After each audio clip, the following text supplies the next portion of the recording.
daawada ka waran haddii hantidaada ay noqoto dhimashadaada. Sheekadu waxay ku saabsan tahay cudur dilaaga oo beegsanaya kaliya dadka taajiriinta ah isagoo ku qasbaya hantidooda inay burburiyaan una soo taariibaan Afrika.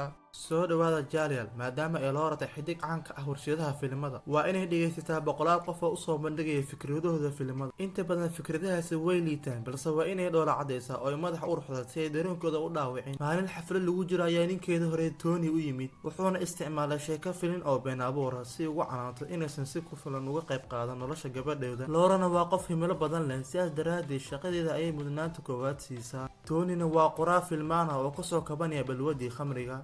Kiisana wuxuu ka hor istaagay inuu wax qoro muddooyinkan. Buruunkoodii ayaa sii xoogaystay. Tonyna wuxuu weydiiyey Laura inay keeg usoo iibisay dhalashada gabadhooda. Laurana waxay tiri waan soo iibiyey, laakiin isla markii ay ka tagtay waxay ku amartay kaaliyeeda Christian inuu si degdeg ah keeg ugu keeno. Kadibna waxaa u timid gabar ay tartamaan oo la yiraahdo Alba, taasoo u sheegtay in maalqabeen caan ah oo la yiraahdo Snail uu diyaarad gaar ah ku yimid deegaanka maadaama uu dooran doono xiddigta mashruuciisa cusub. Labada haweenna waxay doonayaan in la doorto, waxayna isdhaafsadaan hadallo qaraar. Markii Laura ay gaartay goobta soo dhaweynta, saxafiyiin badan ayaa albaabka ku sugayay, waxayna u tagtay wiilka Snail ee Sebastian si ay uga ogaato mashruuca qarsoon ee aabihii, balse Sebastian waxba umuusan sheegin. taas beddelkeedana wuxuu ku jeesjeestay saacadeeda duuga ahayd, wuxuuna sidoo kale xusay geerida laba ka mid ah dadka ugu taajirsan dunida, isagoona ka hadlaya sida ragga waayeelka ay u dhaqmaan. Isagoo aan ulakac lahayn ayuu sheeciyay in Alba la doortay. Laura aad ugu murgootay, laakiin waa inay kaamirada hortooda ka dhoola cadaysaa. markii dambe waxay ku noqotay xafladda, halkaas ay aamusan tahay iyadoo Sebastian iyo rag kale ay ka hadlayaan iyada iyo Alba sidii in wax muhiim ah aysan ahayn.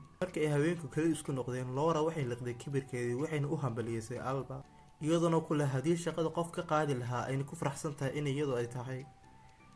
kadibna Alfa ayaa gacan qaaday iyadoo u raacisay inay dumarku istaageeraan. caawa Alba waa inay soo bandhigtaa filim dad badan hortooda, waxayna qiratay inaysan daawan. Laura ayaa si degdeg ugu sheegtay sheeko kooban oo filim ah, laakiin sheekadu waxay ahayd mid been ah, sidaas daraaddeed Alba way ku ceebowday dadka hortooda. taasi waxay ahayd qorshe ay soo degtay Laura. markii ay gaariga saarnaayeen, Christian wuxuu la tacaalayay fariimo caro leh oo ugu imaanayay Sebastian. Laura waxay heshay wicitaan ka yimid Tony oo jooga garoonka diyaaradaha. duulimaadkiisii waa la baajiyey, qalalaaso ayaana garoonka ka dhacay kahor intuusan wax kale sheegin. xiriirkii ayaa go'ay. Christian ayaa markaas wararka eegay, wuxuuna ogaaday in Bobkii uu dhintay, taasoo ka dhigaysa in ninkii saddexaad ee maalqabeena ee uu dhinto maalmo gudahood. wax yar kadib waxay gaareen garoonka diyaaradaha. Laurana waxay ku guulaystay inay raacdo diyaaradda gaarka ah ee Snail iyadoo bedeshay Alba, laakiin waxaa lagu qasbay inay Christian ka tagto. markii diyaaraddu duushay, Laura waxay la sheekaystay marti kale oo u sheegay in nin kale oo maalqabeena uu dhintay daqiiqado ka hor. ilkihiisa aadka u cad ayaa Laura cabsi geliyey. daqiiqado kadib, Laura waxay muuqaal wicitaana kula jirtay Tony iyo gabadhooda Anna si ay ugu dabaaldegaan dhalashadeeda, laakiin Anna kuma faraxsana in labada waalid ay ka maqan yihiin, waxayna xirtay wicitaankii iyadoo aan shumacaday demin. Laura waxay Tony ka codsatay inuu saxiixo waraaqadaha furitaanka, balse murunkooda wuxuu ku dhammaaday balana inay maxkamadda ku kulmi doonaan. markii Laura musqusha tagtay, waxay xaday kareemo qaali ah. intay kursigeedii ku noqonaysay, waxay aragtay in ilkaha marti kale ay ifayaan. ugu dambeyn, diyaaradii waxay ka degtay Alaska. intii dadka kale gaadiid loogu qaaday, Laura waxaa qaaday gaari ay ijiidayaan. darawalkuna wuxuu ka qaaday teleefankeedii, wuxuuna siiyey dhar diiran oo dhagoor ah si ay qabowga iskaga ilaaliso. intii safarka lagu jiray, ninku wuxuu u sheegay in Snail si xawli u ballaarinayo shirkadiisa, shaqaalaha cusubna ay helayaan mushaar iyo faa'iidooyin cajiib ah. duufaanta barafka awgeed ma aysan maqlin qaraxi diyaaradda. gaadhi wuxuu Laura geeyey deegaan yar, halkaasoo Masar Snail ku soo dhaweeyey dadka cusub. khudbad ku saabsan dadkii ugu horreeyay ee deegaanka Alaska soo degay, wuxuuna sheegay in goobtani dhisay si loo xuso hormuudkii hantidooda ku dhisay shaqo adag, taas oo tusaale ugu muujiyey iyagoo adeegsanaya faas. dhammaan dadka waxaa lagu casumay aqal yar si ay cabitaan u qaataan, halka Snail uu sii watay hadalkiisii isagoo leh dunidu waxay la xanuunsan tahay jilicsanaan iyo caajis. wuxuu sheegay inuu ka daalay jiilka cusub ee eedeynaya dadka taajiriinta ah, maadaama uu aaminsan yahay in taajiriintu ay xal yihiin, aysan dhibaato ahayn. dhammaan dadka uu keenay Alaska waxaa loo doortay qayb cusub oo ka mid ah shirkadiisa, oo ka shaqayn doona arrimaha bulshada sida tamarta la cusboonaysiin karo iyo samafalka. Laura si farxad leh ayay u saxiixday heshiiska oo siinaya saamiyo badan iyadoo aan ka fiirsan, waxayna ku biirtay dabaaldega. markii Laura ay nasasho u baxday si sigaar u soo cabto, Snail ayaa u yimid si uu la sheekaysto. labadoodu waxay ka wada hadleen sida ay ugu adag tahay inay fahmaan carruurtooda, wuxuuna sidoo kale uga sheekeeyey xaraash ka dhici doona Buckingham Palace, wuxuuna rabay in halkaas ay tagto si shirkadda wax ugu soo iibiso, isagoo ku adkeeyey inay lacag badan kharash garayso. kahor intuusan tagin, wuxuu siiyey buug si ay usii akhriso. maalintii xigtay, Laura waxay Alaska uga baxday diyaaradda qumaanti u kaca ee Snail iyadoo uu la socdo Master Yi, waxayna fiirisay buuggii, waxayna aragtay orax ku saabsan taajirnimada oo ku qoran dhabarka dambe ee buugga. Yiina isla buuggaas ayuu watay. Master Yiina wuxuu u sheegay in Snail isagana uu u diray Sicily si uu halkaas u soo baaro xeryaha qaxootiga,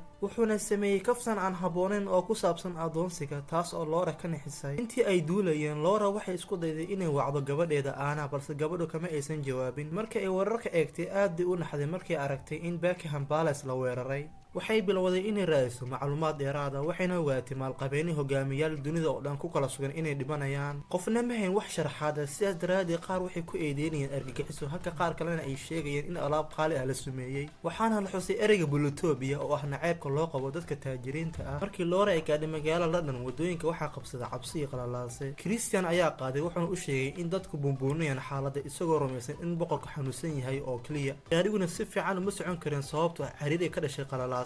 Laurana waxay isweydiisay haddii ay iyada Christian loo tixgelin karo inay taajirin yihiin. marka loo eego dadka aadka u taajirsan, waxay u aragtay inay farsamo ahaan ka tirsan tahay dabaqada dhexe. inkastoo ay jireen warar ku saabsan weerar argagixiso, haddana xaraashkii Buckingham Palace waa la qabtay. Laurana waxay dalab u gashay rinji caan ah, balse waxaa hakayay wicitaan uga yimid gabadheeda Anna. waxay ka baqday inay seegto fursad ay gabadheeda kula hadli lahayd, sidaas daraaddeed waxay bixisay 2 milyan si ay rinjiga ugu guulaysato. kadib waxay gashay qol kale iyadoo cabitaan wadata si ay Anna ula hadasho. intii ay dadka dhex joogtay, waxay aragtay nin kale oo ilkihiisu ifayaan. si lama filaana waxay u maqashay qaylo, waxayna ku noqotay qolka xaraashka si ay u aragto boqorka oo dhimanaya. maalmihii xiga dhammaan warbaahinta waxay ka hadlayeen hargab qarsoodi ah oo beegsanaya dadka ugu taajirsan dunida. waxaa jira hadallo badan oo ku saabsan argagixiso iyo aragtiyo shirqoola oo internetka lagu faafinayo. ugu dambeynna waxaa la ogaaday in ilkaha ifaya ay yihiin calaamad ka mid ah cudurka. dhammaan dhaqdhaqaaqii dhaqaalaha waa la hakiyey, dadka taajiriinta ahna waxay codsadeen ilaalin gaar ah. Christian wuxuu sheegay in dowladda ay tahay inay dhammaan maalqabeennada hal meel iskugu geyso si bulshada inteeda kale looga ilaaliyo cudurka. Laura waxay heshay wicitaan ka yimid hooyadeed oo u sheegtay in Anna ay la joogtay Spain. kadibna waxay tagtay xafiiska shirkadda London, halkaas oo shaqaaluhu xirnaayeen maaskarooyin. Sebastiana aad uga coroday in Snail uu Laura siiyey jogo uu isaga u arkayay inay isaga u qalanto, wuxuuna bilaabay in waxyaabaha qolka yaala uu burburiyo, isagoo Laura ugu yeeray sabool. wuxuu shaaciyay in aabihii shaqada ka eriyay, sidaas daraaddeedna uu Alaska ugu dhuuntay kadib markii uu maqlay wararka cabsida leh. wuxuuna sidoo kale sheegay in lacag shirkadda ka leexiyay si uu ugu noolaado. Lauren waxay aragtay in ilkihiisu ay ifayaan, sidaas daraaddeedna way ka fogaatay. Christian ayaa kusoo orday isagoo u sheegay in dowladda ay ku dhawaaqday xaalad degdeg ah, dhammaan duulimaadyadiina la joojiyey. Lauren waxay ku amartay in si kastaba ahaatee u helo duulimaad, maadaama ay u hamuun qabtay in gabadheeda u laabato. waxayna sidoo kale kula talisay Christian inuu magaalada ka baxo sida ugu dhaqsiyaha badan. markii ay ka baxday dhismaha, askar ayaa albaabka ka ilaalinaya boqolaal mudaharaadayaal ah. waxay fuushay gaari shirkadeed, waxayna la hadashay dilaalkeedii saamiyada.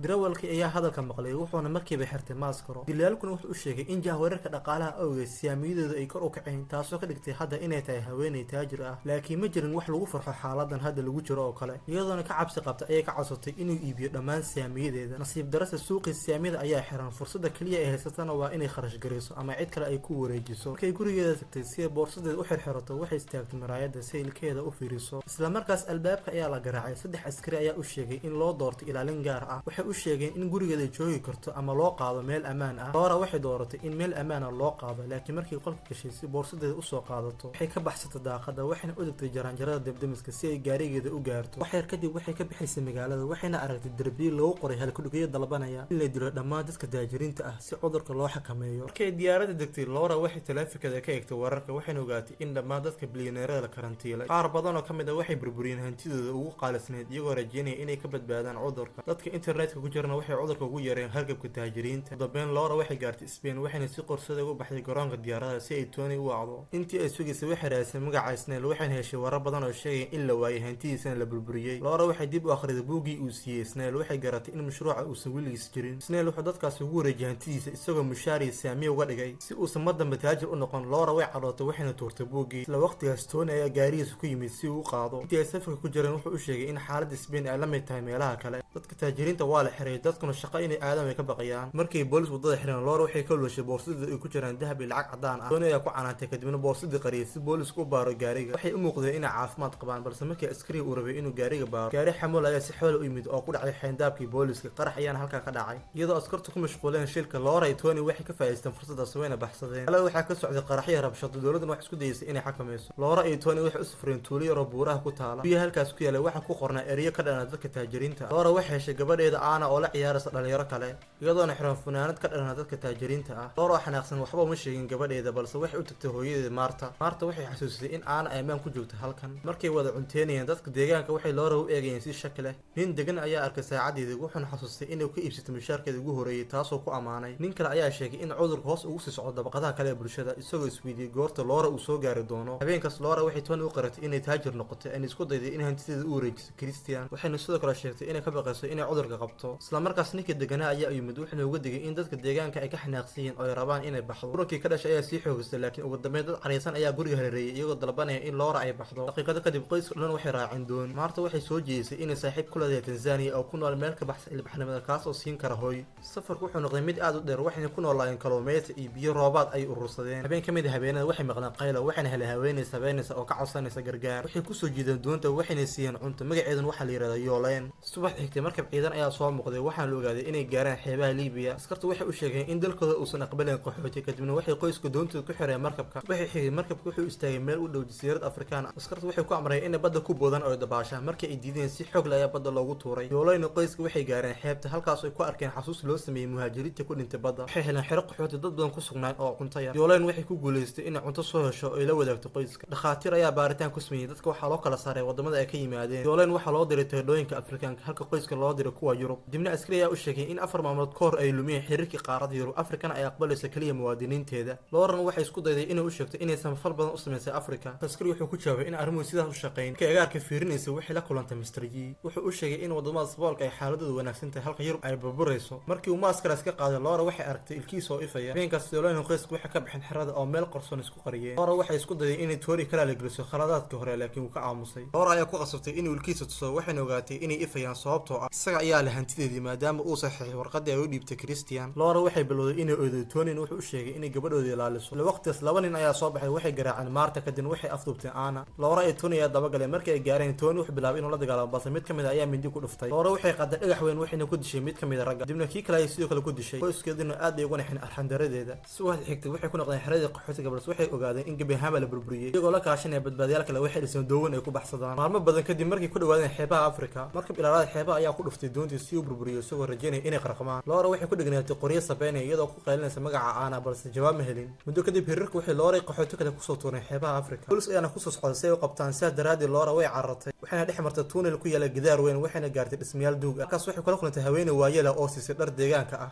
iyadoo hadda ay qof deegaanka Lauren waxay ku noqotay wadooyinka askartuna ma aysan aqoonsan waxay xeebta ka heshay koox dad deegaanka oo caawinaya qaxootiga Anna iyo Yooleen way badbaadeen balse Marta way dhimatay Tony lama helin qaxootiga waxa lagu qaaday gaari xamuul ah maalmo ayaana lagu safray marar qaar waxay istaageen si ay cunto iyo biyo helaan ugu dambeyn waxay gaareen xeeb ay dadka ka dhisayeen tuulo yar qaxootiga waxa lagu amray in hantidooda ku ridaan weel si loo wada isticmaalo Lauren waxaa qasab ku noqotay inay bixiso saacadii aad ku jeclayd laga bilaabo waqtigaas Lauren gabdhuhu waxay barteen si dhulka loogu noolaado iyo si bulshada loo caawiyo maalin fiid ah Lauren waxay aragtay haweeney xiran saacadeedii waxay la gashay heshiis iyadoo rabta inay saacadeeda ku badasho qolfaf qurux badan oo ay soo ururisay markii dhoola cadeysay ilkaha Lauren waxay bilaabay inay sii cadaadaan oo ifaan filimkeeni xisaab badan halkaas ay ugu soo dhamaaday